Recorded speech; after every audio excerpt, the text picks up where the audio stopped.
I've been paying attention and taking notes. My mom intuition is tingling, and I really think my child has dyslexia.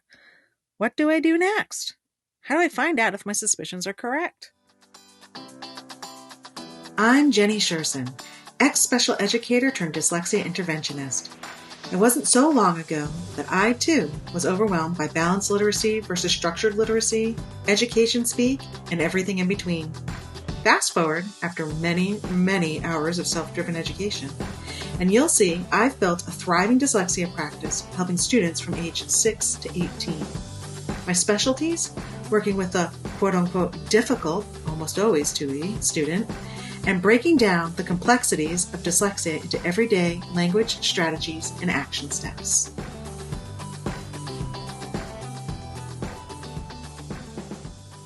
When I sat down to put this episode together, I got completely overwhelmed, and I know the options and steps you should be taking. This is the first big step into your family's possible dyslexia journey. A big, scary step. Let's dig in and see if we can make things a little less scary and provide a path for moving forward. The first misconception we have to tackle revolves around the notion that dyslexia is a medical diagnosis. It is not. There is nothing medically wrong with a person with dyslexia. Dyslexia is an educational disability, not a medical one. As the International Dyslexia Association points out, quote, assessment of dyslexia involves individual testing, most often provided by a team of qualified professionals who have had extensive clinical training in assessment as part of a graduate degree program.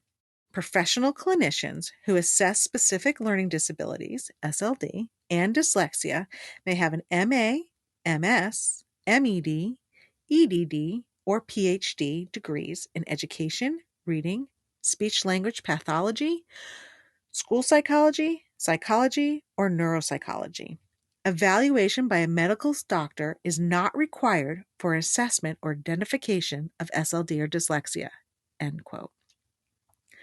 Nowhere, not in one single place at the federal or state level, is it required for you to take your child to an educational psychologist or neuropsychologist for a formal, quote, medical diagnosis.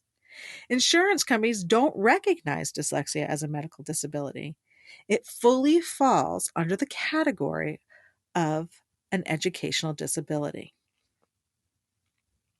That said, most school systems will not recognize or disvalue evaluations not done by a neuropsych. I've seen it happen.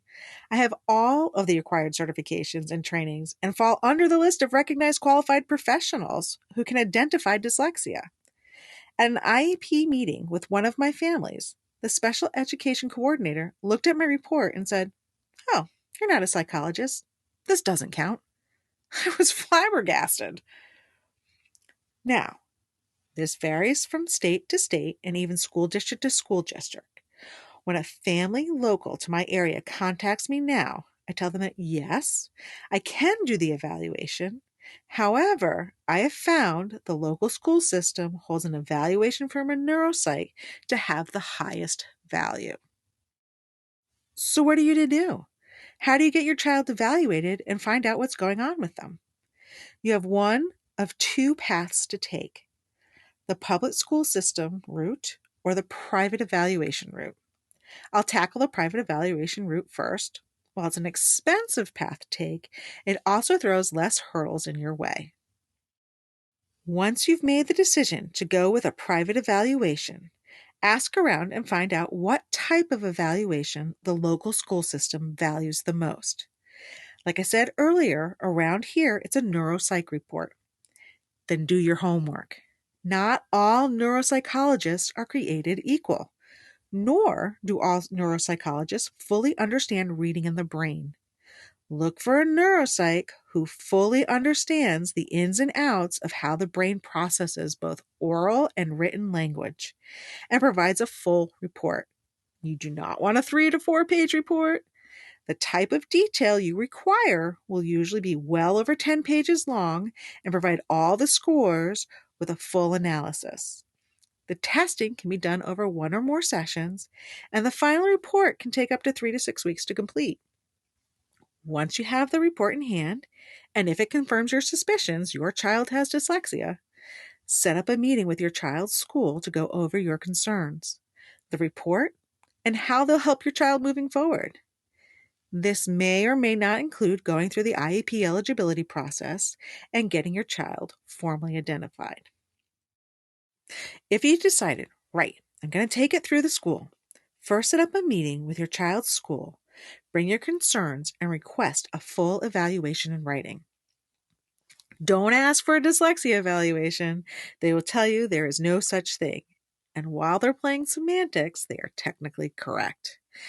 Even if your child does not attend the local public school under IDA Child Find regulations, your LEA has a duty to locate, evaluate, and potentially serve any infant, toddler, or school-age student impacted by a disability. These evaluations are provided at no cost to the family. The evaluation and eligibility process can be a long, drawn-out process, and your request may be denied. Your child's school may tell you that they reasonably believe there's no evidence your child has a disability.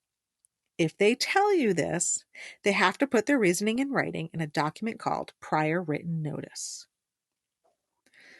Once your request for evaluation is made, the school has 15 days to set up an IEP meeting to discuss the referral, what evaluations need to take place, and if the school agrees your child should be evaluated or not.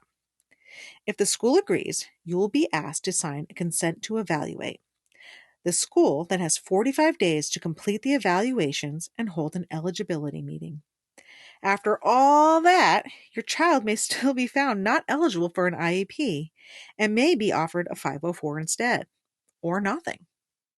So, if this was my child and money wasn't a factor, what would I do? I would go the private evaluation route.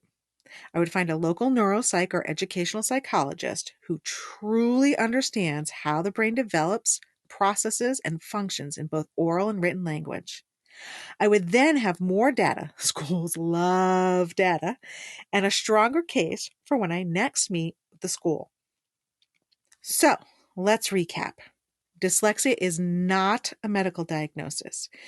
You have two options for getting your child evaluated and then identified. The first option is the private route. Find the best private clinician who truly understands language and the brain. Armed with their report, request the school start the eligibility process.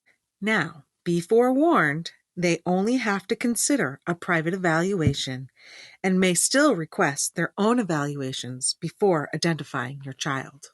The second route, go through the public school system. Bring your concerns to the school and request a full evaluation in writing. This should kick off the evaluation and eligibility process, which can take up to 60 days. Now you know how to get your child evaluated and identified, but what should the evaluation include? In our next episode, we'll look at all the different pieces an educational evaluation should include when you're concerned your child might have dyslexia. I hope you enjoyed this episode of Literacy Untangled.